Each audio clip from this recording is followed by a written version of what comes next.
Solo quotidien, le journal du groupe Solo Media Group. Qu'est-ce qu'il nous dit aujourd'hui? Il nous parle de Madiambal Diagne. Selon le journal, puisque vous le savez, Madiambal fait objet d'un mandat d'arrêt international. Selon le quotidien, eh bien, Madiambal est en cours justement d'être extradé de la France pour apporter donc au Sénégal. Selon le journal ce matin qui revient et titre à sa une ce matin vers l'extradition de Madiambal Diagne. À retrouver également dans le journal le Premier ministre Ousmane Sonko, chef du gouvernement. Selon le journal, le budget de la primature est réduit de plus de 50%. Sonko, soucieux du respect de la promesse de rationalisation, nous dit le journal ce matin. Le journal aussi est revenu sur le changement au niveau donc de la police nationale. L'administration, dirait-on, rétropédalage de la hiérarchie policière. La police casse et remplace, nous dit le journal ce matin, à retrouver dans sa page numéro 5. À Linguère, toujours selon le journal, des affrontements entre population et gendarmes font plusieurs blessés. Les détails dans ce journal, le quotidien Solo qui revient sur ces thématiques ce matin, entre autres sujets. Le Soleil parle ce matin de la rentrée scolaire numérique, langue nationale et infrastructure. Le quotidien titre à sa une ce matin le tableau de la rentrée des classes 2025, dit le journal ce matin. Libération, quant à eux, parle de saisie de la drogue spectaculaire à Touba, à Guédé, les dessous d'une opération, titre le journal ce matin. Au moment, l'As quotidien parle du Parti démocratique sénégalais, le PDS parle de la crise multidimensionnelle. Eh bien, le Parti démocratique sénégalais cogne le tandem, titre le journal ce matin. Le journal LAS, toujours à sa titre principal, parle de la mendicité, de la traite des personnes, exploitation des enfants. La note salée des États-Unis, dit le journal ce matin. Sud Quotidien revient sur l'occupation anarchique, encombrement des espaces publics, pollution, tapage nocturne, promiscuité, entre autres. Le Sénégal, pays de désordre, titre le journal Sud-Quotidien ce matin. Point actu parle de Macky Sall. Le Forum mondial de la cybersécurité. Macky Sall appelle à un consensus global face aux menaces transfrontalières. Selon le journal, Madiambal Diagne, à la une du journal Yoyor ce matin, affaire Ellipse Project. La justice met la main sur l'empire financier de Madiambal Diagne, dit le journal ce matin. Autre quotidien, Walfou ce matin, à titre décret de répartition des services de l'État, un gouvernement de catégories, dit le journal ce matin. Diomaye, Sonko, Déthié et les autres, les DAGE sous contrôle de la primature pour revenir sur le décret de répartition des services publics. Le quotidien Walfou aussi a parlé de la préparation des IOJ, Jeux Olympiques de la Jeunesse 2026. Comment des fédérations peaufinent leur stratégie, notamment donc pour faire face et être prêts avant justement le coup d'envoi en tout cas de ce rendez-vous international, les Jeux Olympiques de la Jeunesse 2026. La tribune du groupe des médias parle des inondations au Sénégal. La situation s'empire à Touba, s'exclame mon confrère ce matin. Les Échos parlent de Dakar qui génère 46% de la richesse nationale. Revient sur les chiffres, dirait-on, de l'ANSD. Le Parti démocratique sénégalais liste les tares du régime de Diomaye, dit le journal Les Échos. Et les quotidiens sportifs se sont penchés aujourd'hui sur la Ligue des Champions, encore une fois. Un PSG diminué s'offre une victoire de prestige face au Barcelone. Le quotidien revient sur la victoire d'hier du Paris Saint-Germain face à l'équipe de Barcelone. Record revient sur la Ligue des Champions toujours, mais cette fois-ci, elle s'intéresse du jeune Sénégalais Krépin Diatta. Selon le quotidien, Krépin énorme face à Manchester City, puisqu'il a été donc passeur décisif et il a été donc d'un apport offensif et défensif importantissime pour son club, le club de Monaco. De l'autre côté, Pape Gueye résiste à la Juventus. C'était donc un match nul. Un aperçu des quotidiens paru ce jeudi, Birahim Touré. Oui, alors plusieurs quotidiens sont revenus notamment sur la rentrée des classes, par exemple, puisque hier même en Conseil des ministres, le chef de l'État a abordé le sujet. Le journal, par exemple, Le Soleil, nous parle de cette rentrée avec le tableau de la rentrée des classes 2025. C'est dans une semaine, un peu moins, puisque je pense que c'est le 8 octobre prochain. Numérique, langue nationale, infrastructure. En Conseil des ministres, le chef de l'État a insisté sur la nécessité de revoir le système éducatif de manière à ce qu'il puisse répondre aux réalités de l'heure. Mais déjà, il faudrait qu'on puisse enlever et peut-être construire en dur, puisque dans plusieurs localités, il y a encore ce qu'on appelle des abris provisoires. pour accueillir les élèves, un gap à résorber très rapidement. Et je pense que le président Bassirou Diomaye Faye, dès l'accession du pouvoir, a déjà parlé de ces abris provisoires. Rappelez-vous, ils ont déjà lancé un programme zéro abri provisoire, en tout cas d'ici 2030. Et ils sont en train de travailler dans cette logique. Je me rappelle avoir vu la première dame Marie-Khone Faye se rendre à Kolda après avoir visité des abris provisoires. Elle a aussi pris cet engagement, même si ce n'est pas dans le cadre de l'État, mais quand même, ça a été un engagement fort de la première dame du Sénégal avec justement cette visite qu'elle avait effectuée à l'époque. Et de l'autre côté, on voit le ministre de l'Éducation nationale, Moustapha Mamba Guirassy. Il s'efforce en tout cas dans ce qui est justement le programme zéro abri provisoire au Sénégal. Et je pense qu'à ce stade, c'est importantissime quand on veut aller dans cette logique de digitalisation, quand on veut aller dans cette logique de travailler vers la numérisation, en quelque sorte, d'appeler les jeunes à travailler non seulement dans les métiers scientifiques, mais d'appeler les jeunes encore une fois à s'intéresser surtout sur les matières et les métiers qui vont justement dans le cadre du numérique, de l'intelligence artificielle, parce que sans l'électricité, on ne peut pas travailler dans cette logique. Et le plus souvent dans ces zones où il y a les abris provisoires, il y a souvent des manques d'électricité. Donc je pense que tout ça, c'est des règles, c'est des choses qu'il faut régler avant d'aller encore une fois dans cette dynamique, dans cette logique. Il y a des efforts qui sont en train d'être faits, qui ont été faits par les gouvernements précédents, et je pense que c'est tout à fait normal et c'est tout à fait logique. C'est d'ailleurs la raison pour laquelle on les a mis sur justement en tout cas on les a nommés, on les a élus à la tête de ce pays pour qu'ils puissent travailler dans cette logique. L'éducation, elle est importantissime, parce que sans l'éducation, on ne peut pas aller vers cette dynamique que nous voulons. Donc aujourd'hui, il faut travailler pour non seulement booster ce secteur, mais il faut travailler d'abord pour l'environnement de ce secteur qui est l'éducation, et ces abris provisoires en font partie.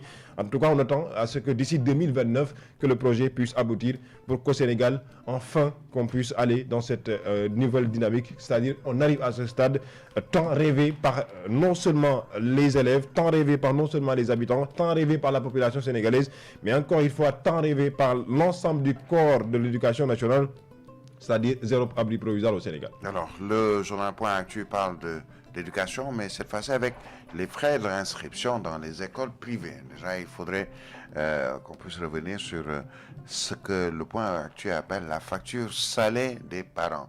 Difficile d'envoyer son enfant dans une école privée. La preuve, 43 000 francs CFA pour une inscription à la maternelle. Et le plus cocasse dans tout ceci, pour faire face à la concurrence, on recrute des enseignants du public qui vont vers le privé, et on augmente les prix au niveau du privé. Et finalement, il y a peut-être deux types de Sénégalais. Celui qui a les moyens et qui peut se permettre d'aller dans une école privée, et celui qui n'a pas suffisamment de moyens, qui est déjà dans d'énormes difficultés pour pouvoir même inscrire son enfant dans une école publique. A fortiori, on parle de tout ce qui est matériel scolaire, fourniture scolaire. Finalement, les parents trinquent, pas seulement dans le public, mais surtout dans le privé. Je pense que, Birahim, cela, on peut analyser de façon dans différents angles. D'abord, au Sénégal, depuis un certain moment, on voit la privatisation non seulement de l'école, mais même de l'enseignement supérieur. Et c'est la raison pour laquelle, après avoir fait une étude de l'ex-ministre de l'enseignement supérieur, Abdelrahmane Diouf, lui-même nous avait donné des chiffres comme quoi que parmi les instituts supérieurs au Sénégal, beaucoup ne sont pas, en tout cas ne répondent pas aux règles. Et cela avait été laissé par les autorités qui sont là parce qu'ils étaient au courant. Ils ne peuvent pas ne pas être au courant puisque ce sont des secteurs qu'ils sont donnés pour pouvoir gérer. Donc aujourd'hui, dans le cadre de l'éducation nationale, de façon générale, la privatisation de l'enseignement ou la privatisation de l'école est en train de plus en plus d'avancer. Je ne dis pas qu'il ne doit pas avoir, en tout cas, des écoles privées. C'est tout à fait normal. Mais à un moment donné, on est allé à un stade où cette privatisation est en train de diminuer en quelque sorte, en tout cas l'efficacité de l'école privée. Pourquoi? Parce que vous l'avez dit, il y a des professeurs qui sont, en tout cas, qui quittent, ou en tout cas, qui cumulent les deux. C'est ce qu'on appelle kharmat au Sénégal, pour revenir en tout cas sur ce propos. Oui, ça peut être permis, mais à un moment donné, nous sommes des citoyens au Sénégal, nous vivons ce que les Sénégalais vivent. Nous voyons même des professeurs qui privilégient les cours au privé, parce que quand même, il faut le dire, quelles que soient les situations, ils seront payés dans le cadre de l'administration, en tout cas, ils seront payés dans le cadre de la fonction publique, mais plutôt quand ils ne travaillent pas au niveau de la fonction privée, c'est-à-dire dans les écoles privées, le plus souvent, ils ne sont pas payés. Donc, je pense que tout cela, c'est des choses qu'il faut revoir aujourd'hui pour pouvoir aider les... On ne va pas aller vers la privatisation, justement, de l'école, puisque quand ça a toujours été un débat, privatiser l'école, il ne s'agit pas de faire des écoles privées, mais au moins que des corps enseignants, entre autres des segments de la société, puissent prendre en charge ces différentes écoles et ces différents établissements scolaires pour permettre justement qu'il y ait peut-être un meilleur apprentissage dans les meilleures conditions et peut-être dans les conditions égales par rapport aux écoles dites privées aujourd'hui, puisque c'est vrai, on paye, qui paye commande, on paye pour son enfant ou ses enfants dans une école privée, ce sont les fournitures scolaires, ce sont les apprentissages également, et souvent ce qu'on pense, même si c'est tout à fait faux, puisqu'aujourd'hui, aller vers, par exemple, le concours général, ce ne sont pas forcément des écoles ou des élèves provenant d'écoles privées qui sont à la tête. Ce sont souvent, on peut prendre l'exemple de mon ancien lycée, le lycée Lamine Gueye, ex-Vanvo, ou de ceux qui sont des lycées de la banlieue, par exemple, avec à Guédiawaye ou à Pékin et même dans les régions. Ça veut dire qu'il y a encore un effort à faire au plan de l'éducation au Sénégal.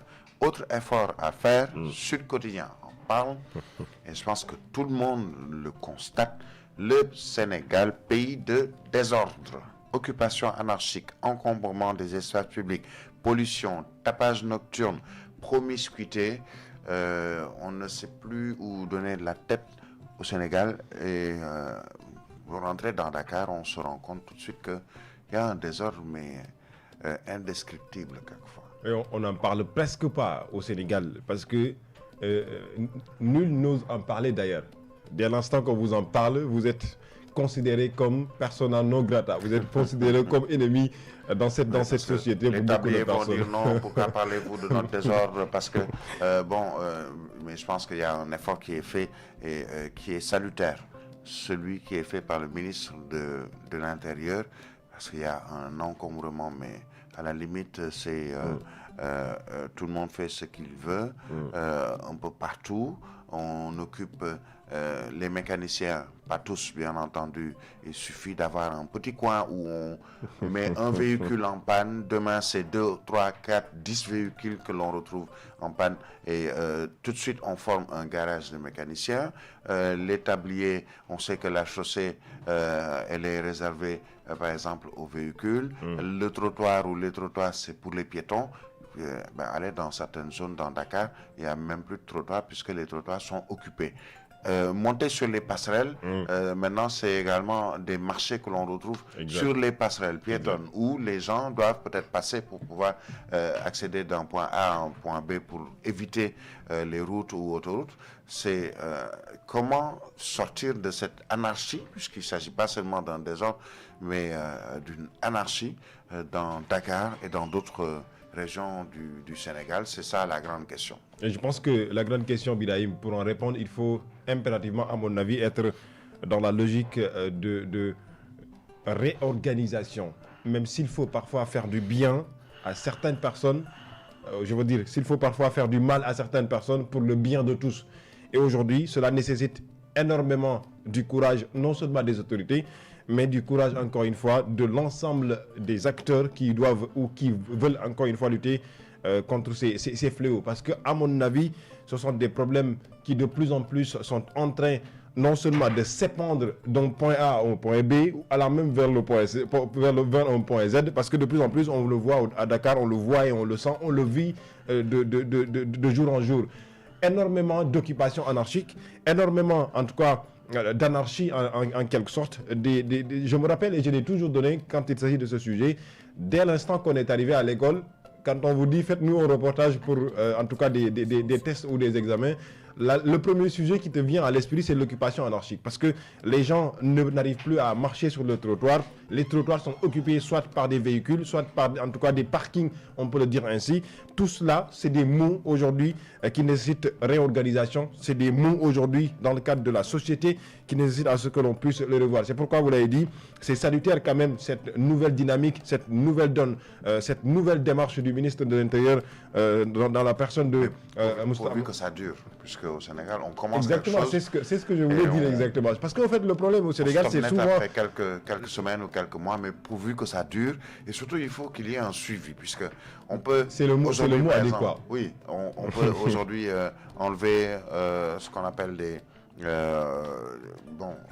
garages clandestins ou enlever des étals de certains commerçants qui débordent et qui ne restent pas dans le marché ou dans le cadre ou dans le périmètre du marché, mais qui vont même au-delà, qui occupent les rues et ruelles. Hier, je suis passé par exemple vers le rond-point de Liberté 6. J'ai vu par exemple que les vendeurs de chaussures qui étaient juste devant le rond-point, la zone a été totalement dégagée. Mais pourvu que ça dure, puisqu'il y a ce qu'on appelle un suivi à faire, c'est vrai que tout le monde veut travailler, on vous dira non, c'est pour subvenir aux besoins de ma famille, mais est-ce qu'on doit rester dans l'illégalité et surtout dans cette anarchie?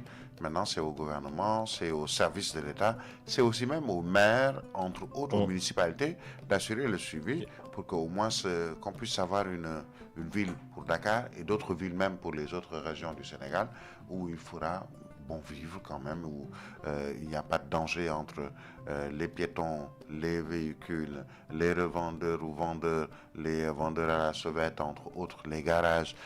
On entre dans un quartier qui est beau au début, bien construit, et au bout de quelques années, on se retrouve avec un quartier où pratiquement on a des garages de mécaniciens, on a des revendeurs, on a entre autres. Alors, surtout avec parfois l'insécurité qui rime avec ces anarchies que vous venez de citer. Je pense que c'est aujourd'hui l'une des politiques que doit faire en tout cas en sacerdoce le gouvernement qui est là. Ça nécessite énormément de courage quand même pour revenir dans ce cadre de la continuité, du suivi, parce qu'il y en avait des programmes et des projets similaires avant l'accession du pouvoir de ce nouveau régime, avant l'arrivée du ministre Maître Bamba Cissé. Mais ces programmes, après, quelle est la finalité? Rien. C'est-à-dire, on fait des déguerpissements, on essaie de voir d'enlever certaines personnes qui occupent anarchiquement des points, mais malheureusement, après, 2 mois ou 3 mois après, ces personnes reviennent et ramènent avec eux beaucoup plus de personnes. Donc je pense que c'est des situations, Birahim Touré, qui vraiment... Pourquoi maintenant au Sénégal, Birahim Touré? La question que je me pose, c'est qu'à chaque fois, on attend que les gouvernements, en tout cas les gouvernants nous disent « Ah mais c'est de cette façon que l'on doit travailler dans le cadre de la gestion du cadre de vie ». Il faut impérativement que nous allons dans cette dynamique. Le développement n'est pas tout simplement un développement économique. C'est-à-dire qu'il faut d'abord changer les mentalités. Et ça, c'est importantissime. Ce changement de mentalité va nous mener justement dans ce développement économique. Et tant qu'on reste justement dans cette logique sociale, ça va être compliqué de travailler dans une logique changement, il y a un changement. En tout cas, c'est ce que nous dit le quotidien L'Évidence. Silence, discrétion, sérénité, Sonko, new look. Voilà, si la parole est d'argent, le silence est d'or. Et aujourd'hui, on voit un autre Ousmane Sonko. Même les attaques de l'opposition, ni Macky, encore les défenseurs interposés, ne le font réagir. C'est vrai, on l'entend peut-être plus depuis un certain temps. On ne le lit plus depuis un certain temps. Peut-être qu'il a plus à faire, puisqu'aujourd'hui, il est le chef du gouvernement. Et selon en tout cas le quotidien L'Évidence, on a un Ousmane Sonko new look. Ah ben c'est tout à fait normal. Il a énormément du pain sur la planche. À mon avis, qui doit lui occuper H24, puisqu'il a appelé les ministres, rappelez-vous, à l'occasion du dernier remaniement gouvernemental, à se donner à travailler 20 heures sur 24. Donc quand le leader appelle à travailler 20 heures sur 24, le leader lui-même doit travailler 24 heures sur 24. Donc aujourd'hui, je pense qu'il n'a plus le temps à ce que l'on savait pour la personne sur la personne d'Ousmane Sonko, de faire des conférences de presse à longueur de journée, de parler et de répondre à certaines personnes, de tweeter ou de faire des posts sur Facebook. Il doit dépasser ce stade-là. Et je pense qu'aujourd'hui, il commence à comprendre que les Sénégalais l'attendent sur autre chose. Il est en train de travailler sur ça. Pour revenir dans le cadre de Dakar dont on parlait tout à l'heure, il a d'ailleurs présenté, rappelez-vous, le concept Dakar, je ne sais pas, 2050, si je ne me trompe pas, ces derniers temps. Le plan de redressement économique. Exactement. Social, donc je pense que tout cela, c'est des politiques qui vont dans cette dynamique qu'a entamé le ministre de l'Intérieur. Et on a entendu aussi la proposition et justement cette nouvelle vision du nouveau maire de Dakar, il s'agit d'Abbas Fall.